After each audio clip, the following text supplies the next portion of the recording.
Hey everyone, my name is Danilo Petrovic. I'm Ilya Marchenko. I'm Denis Kudla. I'm Evgeny Donskoy. I'm Henry Laaksonen. I'm Peter Torebko, and you're listening to the Game to Love podcast.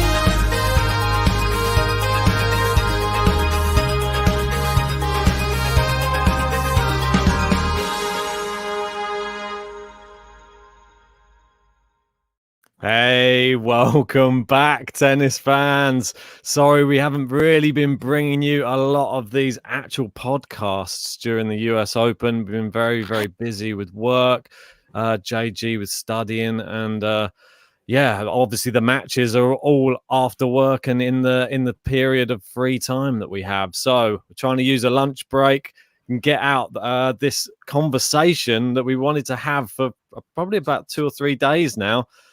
It's the question of Stefanos Tsitsipas and the toilet breaks. The toilet break saga, we're calling it. I wanted to call it Toilet Gate. It sounds a little bit strange, that one. JG went with the toilet saga. So we'll go with the toilet saga. And joining us instead of JG, it's John Silk, all the way from Germany. How are you doing? You all right? Yeah, I'm very well. I'm enjoying the tennis. Probably slightly more so on the women's side than the men's side, but we are going to focus on some of the off-court activities of a certain Greek top tennis player right now. So I'm looking forward to that. I thought it would be interesting to get you on as well, because I know we spoke briefly last night during the late night matches. And I think you had a few words to say about this subject. And I just thought, what better person than you to have on? You're going to give us your thoughts on this whole debacle. And it's a very, very touchy subject, because some people are throwing the word cheat around, and I don't think it's the right word to be thrown around, because it's the same thing. Like Tsitsipas is just playing within the rules, and until you change the rules, I think he's sort of entitled to do what he wants, but it's sort of he doesn't care who he upsets. And that's the sort of thing that we're on. Is it disrespectful? And is he disrespecting other tennis players on the tour? Because there's apparently, what Zverev said, there are unwritten rules between tennis players, just a level of respect. And this is something that he's sort of breaking at the moment, and it's becoming a regular thing. Yeah, and I kind of, in a way, I kind of love the fact that he just did it again 2 days later, despite the huge outcry. You know, it was almost like if anyone out there's a Formula One fan that remembers Schumacher or Senna, they would take a guy off to win a championship or do their best, but they'd go and do it again a year or two later, despite the fact that they, partly because they got away with it. And again, it's, we look across all sports. We spoke briefly before coming on air with football in particular, where you've got time wasting and other things that go on, little pulls of the shirt and these kind of little things that occur. And it's one of those things is, it's these sort of rules being exploited. And I wouldn't go as far as saying cheating. I understand Murray's frustration in the moment, and I understand where he's coming from. Perhaps, though, ultimately his biggest frustration should be at the rules themselves, because to say that he's cheating would be a step too far. Is it unsportsmanly behavior? Almost certainly. Is it gamesmanship? Obviously. Anybody out there who suggests that it could be a genuine toilet break, I suggest you get a stopwatch and go to the toilet and see how long it takes. And it's just, and he's also just saying, he's just, I can imagine now hundreds of viewers going out there and doing this and posting it on YouTube or Twitter. But anyway, whatever. But the thing is, I'm beyond reasonable doubt he's not taking a genuine toilet break with the just changing of the clothes. Also, if we needed any more confirmation, he's not taking it, at the end of a first set that he's just won, or midway through a third set, that he's winning or whatever. So it's not an emergency, if you know what I mean. And he's just changing his clothes, but it doesn't take 8 minutes to do so, which he's done on 2 separate occasions this week. But I think we know where he drew the inspiration from. Well, I was going to allude to that. Obviously, we do a rewind back all the way to the Roland Garros final. We remember John Silk on court chanting Tsitsipas, and Novak Djokovic was the one who took the toilet break there. And ever since then, Tsitsipas has been doing it. I have your words ringing in my ear still from that day, Ben, and they are simply Really? this: what is going on? What is going on here? Djokovic is losing. I think I even went a bit too far. I said he's losing it. He's losing it, as in losing his nerve. And you said, yeah, he's taken a bathroom break. And you and I were talking for a couple of minutes. I think I turn around and saying Tsitsipas, crowd are going wild. And all in this period, but then throw in a few more minutes, Djokovic is rejuvenating himself, let's say, because there is kind of two sides to this coin in a way. It's the disruption to your opponent, but it's the reinvigoration of yourself. Yes.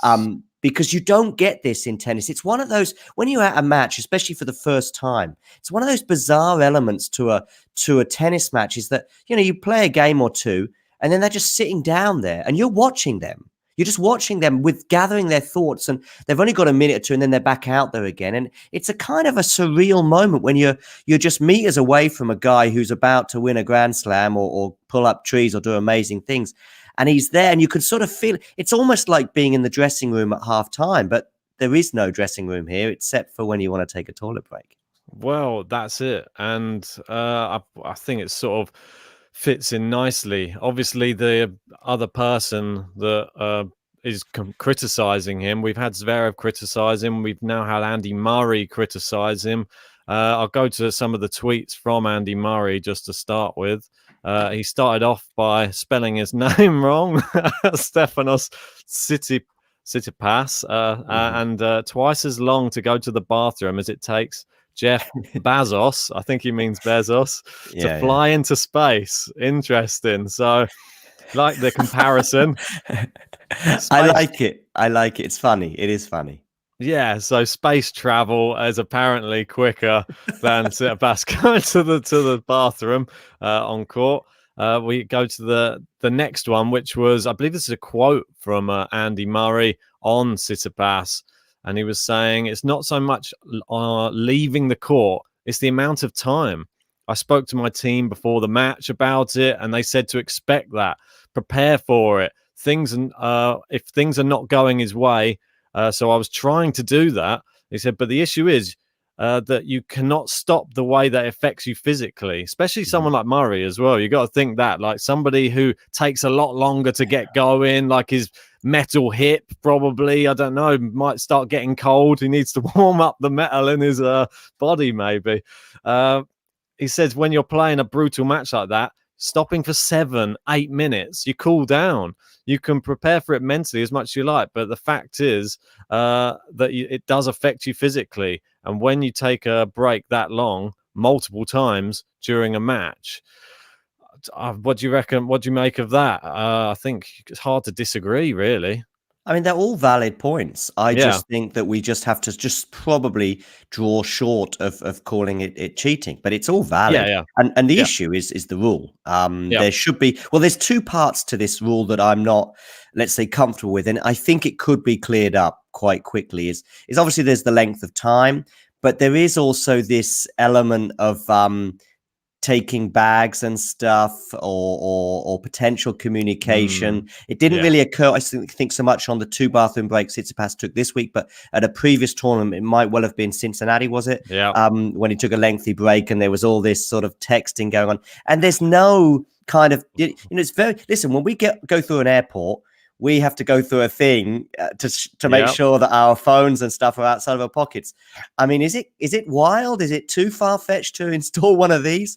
Well, to be honest with you, if we start seeing more suggestions of it, then yeah, why not? I mean, or just some sort of body search again, just something, doesn't have to be too aggressive, that body search, but yeah, just make sure that. So there's sort of 2 parts to this. In fact, it's if there is a cheating element, and that may have been going on as well, certainly in Cincinnati, would be the communication on the phone. But yeah, I was going to say, they came out. That I'm going to get onto that the Zverev tweet in a second, because he obviously released a statement as well after his match with Tsitsipas.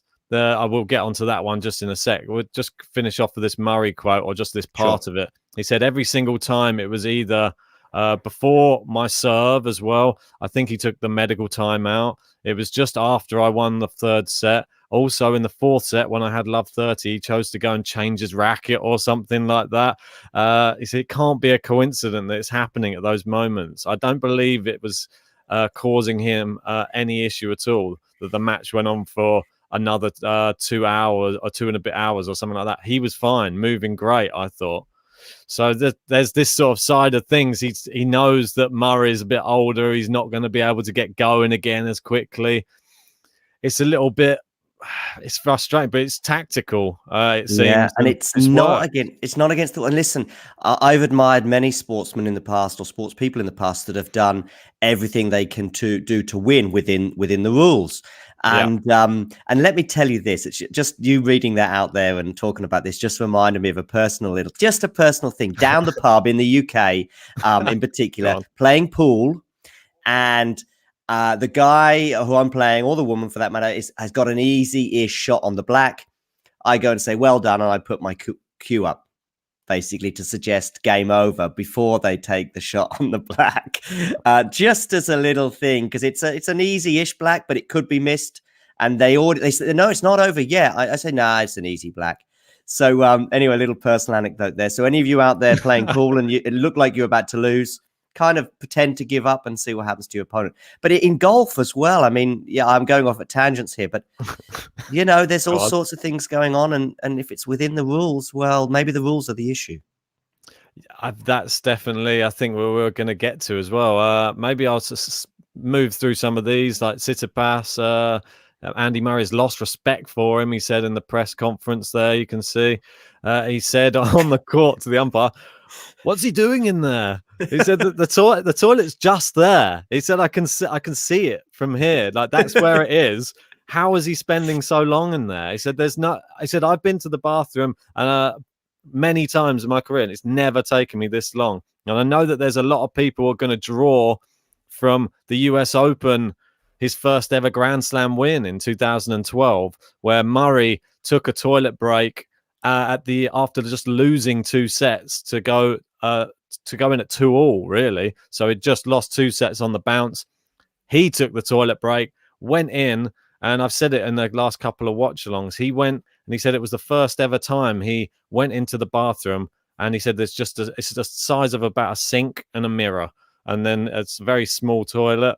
And he just stood and looked in the mirror, and first time he actually started talking to himself, and he felt very funny doing it. And he was saying, "Come on, get yourself together. You can do this. You can win this. You're good enough to win the Grand Slam. Come on." And he said he didn't feel validated as a player until he won that first Grand Slam. He didn't feel that he couldn't go and lose another final again. He'd been there already. He'd been embarrassed in finals. He'd been thrashed by these players.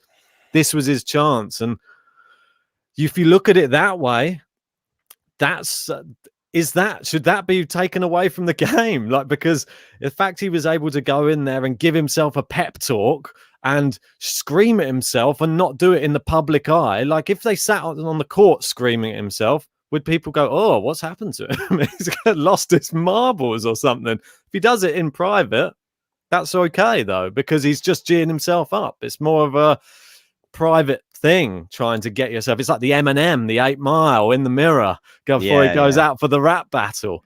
I guess the grey line, if we are just sort of getting into that area now, and I think probably 1 or 2 of our viewers may have thought about it, is that if somebody is unwell, if you like, and yeah, that's the issue, I guess. That, let's say you've got, like I say, Tsitsipas almost certainly is feeling fine, at least in terms of that side of things, but I guess, what about if you were just feeling a bit queasy or whatever, where it could be. I mean, I've seen Zinedine Zidane vomit before taking a penalty before, but he wasn't allowed to take 5 minutes to go and do so in the bathroom. But and he scored, by the way, which is insane.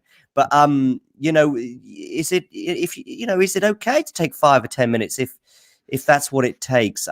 And how do you police that? That's then.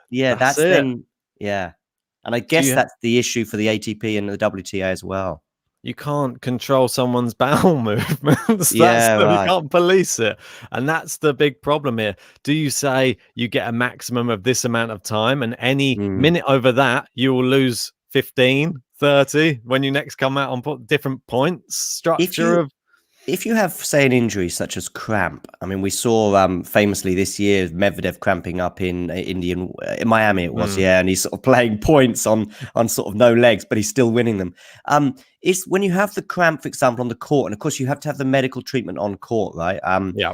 Is there any time limit on that? I mean, can you have 20 minutes of medical treatment on court? No. I think it's just a set 5 minutes, and then once that's gone, I don't think I'm not sure how many you can take as well. Is there a set limit of medical timeouts you can take as well? I think if there's a medical timeout limit, if there isn't, and perhaps we should have checked this, if that 5-minute rule does exist, then it should very easily be applied, because this is medical, okay? And so would therefore be a necessity to go to the bathroom on a frequent basis, so to speak, or a lengthy basis. That would be a medical timeout under those circumstances. Almost. Just to go to the chat. Sure.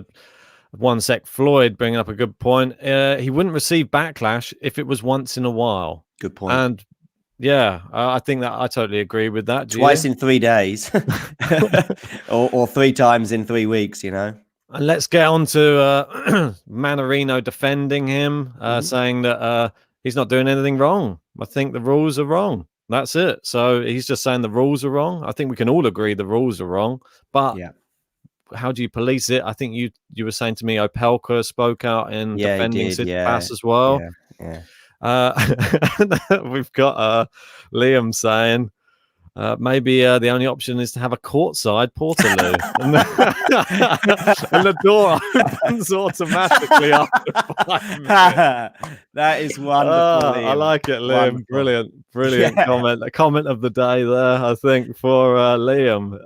Liam's idea works, says JG in the live chat there. Nice. Brilliant. I really like it. Imagine that it's like one of those, I don't know if you've been on one of those train toilets where they've got the big door that just sort of it's like the generation game, isn't it? And they just reveal your prize. Here's what you could have won. That's great. Well done, Liam, for that. And you just got, and then it just reveals Tsitsipas on his phone, maybe texting away. But we'll get onto that. This is the next tweet. Jose Morgado was just tweeting out, obviously, saying about the Zverev incident, saying he believes that there was communication between Tsitsipas and his dad during the long toilet break in Cincy. Obviously, I've popped that and sort of combined the two on the thumbnail. If you have just listen to some of the things he was saying in this, I'll just try and take you through some of the bits. It says, it was just, again, it's happening every match. It's not normal. It happened to me in the French Open, to Novak in the finals of the French Open. I think in Hamburg against Krajinovic, he was complaining. Against me in Cincinnati was ridiculous. And now here again, I think players are catching up on that. To be honest, he's the number 3 player in the world. He's a top 3 player in the world. He's one of the best at what he does. I don't think he needs to do that.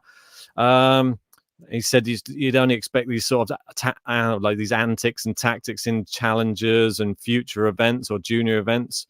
He said this, you're not allowed, you're allowed to do it, but it's an unwritten rule between players. That's something, like I said before. I mean, yes, I've been breaking rackets and go insane sometimes, and I'm not proud of it, but he's not disrespecting other tennis players. And I think that's the point that we were sort of alluding to earlier. If I go to the second part of it, just quickly on that point, I think there's a couple of things there. I'm not sure that his world ranking is too relevant to the issue in this particular instance. There's also that thing about smashing rackets and losing your temper, and that can be for yourself, for sure, to relieve some of the stress or to motivate you or whatever. But, you sometimes wonder with some players, maybe Fognini, is he doing some of these antics of not necessarily angry, but maybe angry with the umpire, or, even John McEnroe, famous in the past, was accused of doing it to disrupt his opponent as much as to motivate himself or relieve stress. So does it as well. Yeah. I've seen him do it many times in matches. Yeah. He will find something to get annoyed about. Even if it's like one of the line judges, an advertising board, someone in the crowd, just things like that, just picking up on certain little things. I have to say I was disgusted with the crowd last night in Djokovic's match. I was very vocal about that. I just don't like the US Open crowd full stop, to be honest. I don't like the fact that it's just noisy the whole time. Everyone's talking, everyone's saying, no, it's a party atmosphere. There's etiquette in tennis. Just shut up while the players are playing. There was one guy in the crowd who kept shouting when Djokovic was trying to hit a smash, trying to hit a volley, trying to hit a forehand. And Djokovic actually had to go and say to the guy, and he swore at the guy as well, which is, he brought him to that. But he's affecting the match, and people not sitting down, people just milling around in the stands. Yeah, I saw some of that. Sit down. Don't I let saw, them in. I saw a woman there with a load of drinks and stuff. I did have the sound down during that match. I was actually keeping an eye on that, but I had the sound down, so I was doing other things. But I have to say, so I know we're going off, and we'll get very quickly back to this. Maybe this is a podcast all in itself, the US Open crowd, because I have to say the US Open is my favorite, probably my favorite slam to go to. Amongst the four, and it's and yeah, unfortunately I've been to all four at one stage or another, and on multiple occasions. But it's my favorite one, and it is partly because of the atmosphere in the crowd. It is also partly New York and is exciting. You know, if you're from New York, I'm sure coming to London or Paris is very exciting. Yeah. Whereas obviously coming from Europe, going to New York is pretty exciting, and so on and so forth. But there is also an this is another pod. But it's this is another one. We'll go into that. I'm going to be monitoring it throughout the whole tournament, because if they keep doing and affecting matches, exactly. But going back to Zverev's comment, he said at the end of the day, I didn't ask that question. This is about the communication in the bathroom. He said in Cincy, which I was surprised. I think it was about carrying mobile phones and stuff like that. He said he was gone for 10 plus minutes. His dad is texting on the phone. He comes out. All of a sudden, his tactics completely changed. It's not just me, but everybody saw it. The whole game plan changes. And he said, either it's a very magical place he goes to, or there's communication there.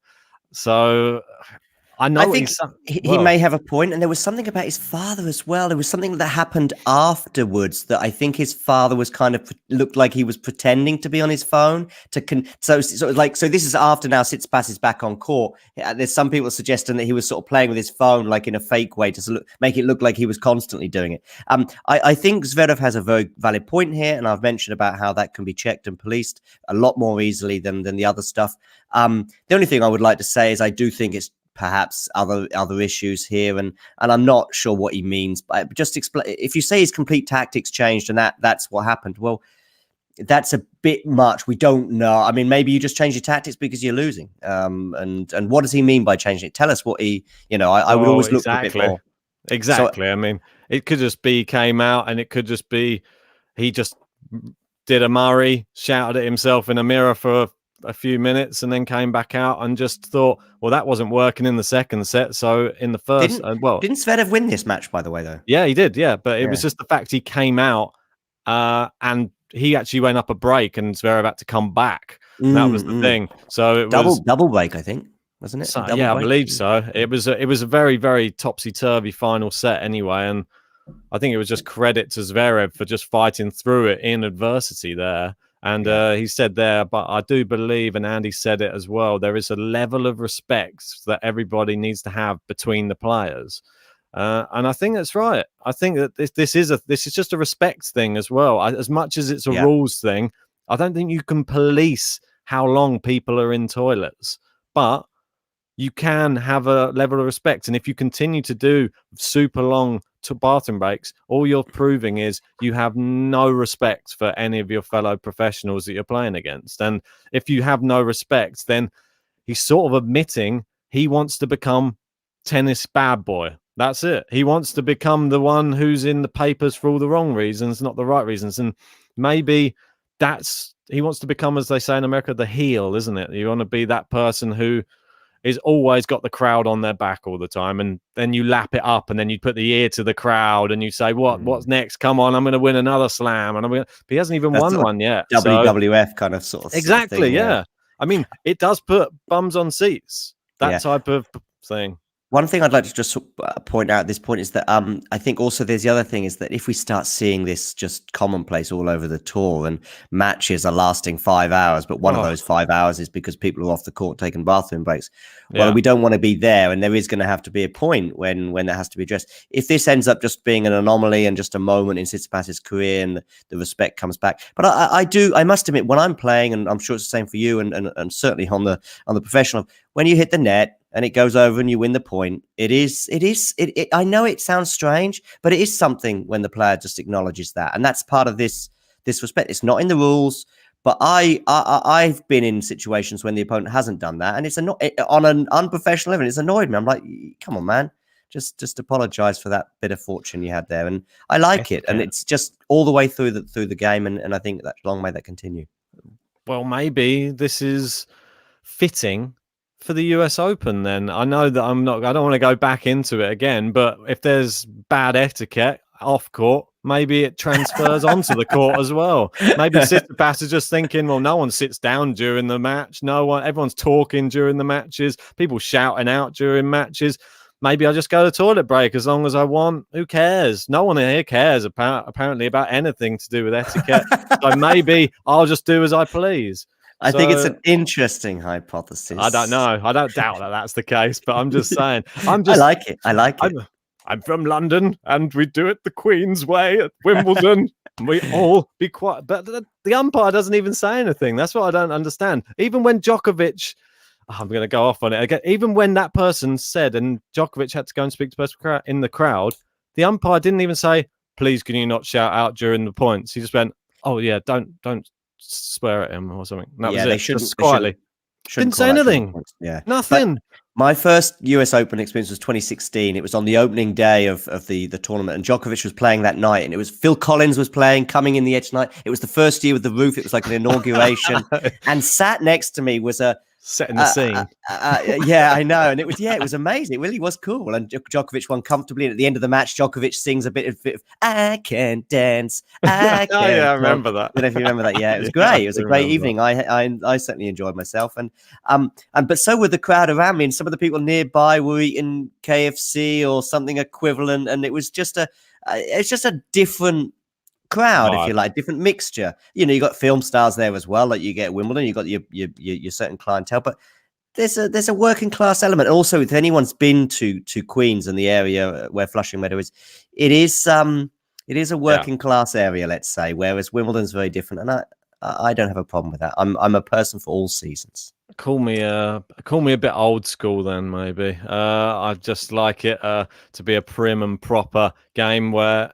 Well, this is maybe goes back to, I know it's not really the same topic, but then you've got the players mental on the court and stuff like that. Then maybe coaching players and things like that might be easier to be done. If you're struggling to keep your concentration when it's quiet, imagine when there's just all this racket going on all the time. And I could go on a lot about respect and stuff in tennis because I've watched many US Open, and we're going probably back to, I'd say like the early 2000s, maybe late 90s. I remember watching matches there when Agassi was playing, and it was disgusting.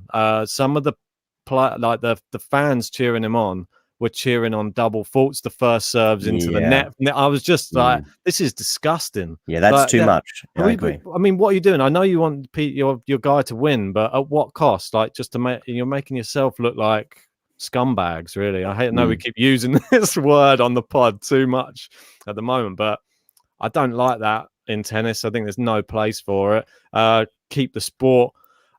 It can be fiery. We've seen what it's like when you get Fabio Fognini's fans on the crowd. That's fine. They get a bit rowdy, but at least they shut up during the points. Yeah.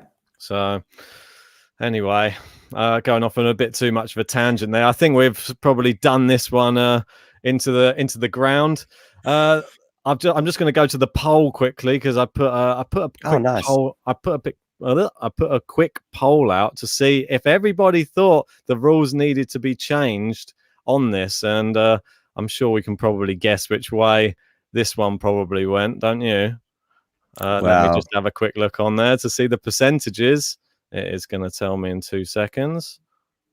It's taking its time. 82% of people are saying they think it should there should be a change in the rules for the toilet breaks. So I'll end that poll.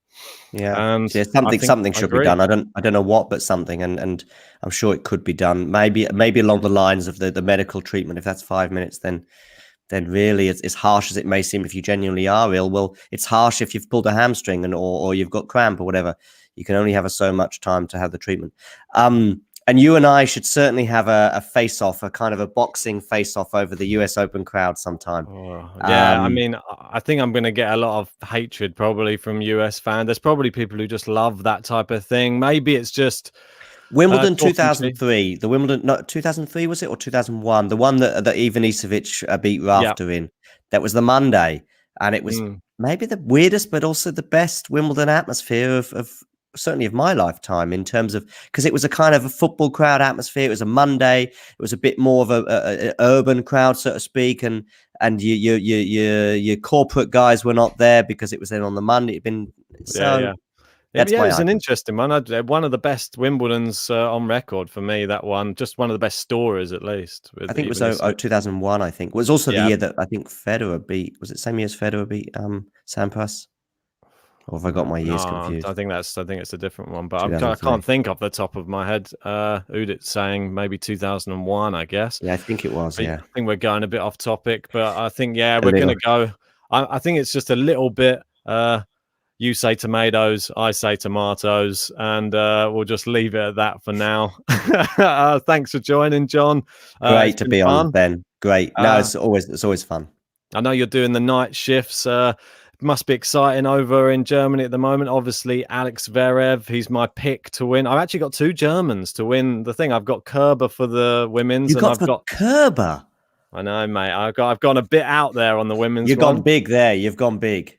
So German, well, you'll be having a big celebration in Germany, I think, if my predictions are right. So I've gone Zverev and Kerber, and JG gone with Medvedev. Who have you got as your selection? I've got Djokovic on the men's. I don't think I took part in the women's, but I'm probably going to be quite unpredictable with Barty on the women's. But the women's is just a lottery, which is great. I mean, Sloane Stephens is playing, or no, sorry, Azarenka is playing Muguruza in the next round. It's a third round at a slam. I mean, it's so deep, and we've still got Osaka there, and I'm really enjoying Andreescu and the form of Sloane Stephens as well.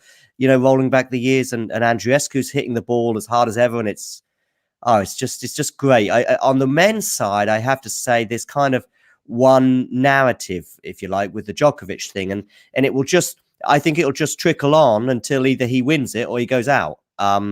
You know, that'll be the only story really in terms of that, unless something. Maybe. I guess so. Yeah, but the women's is Alcaraz today.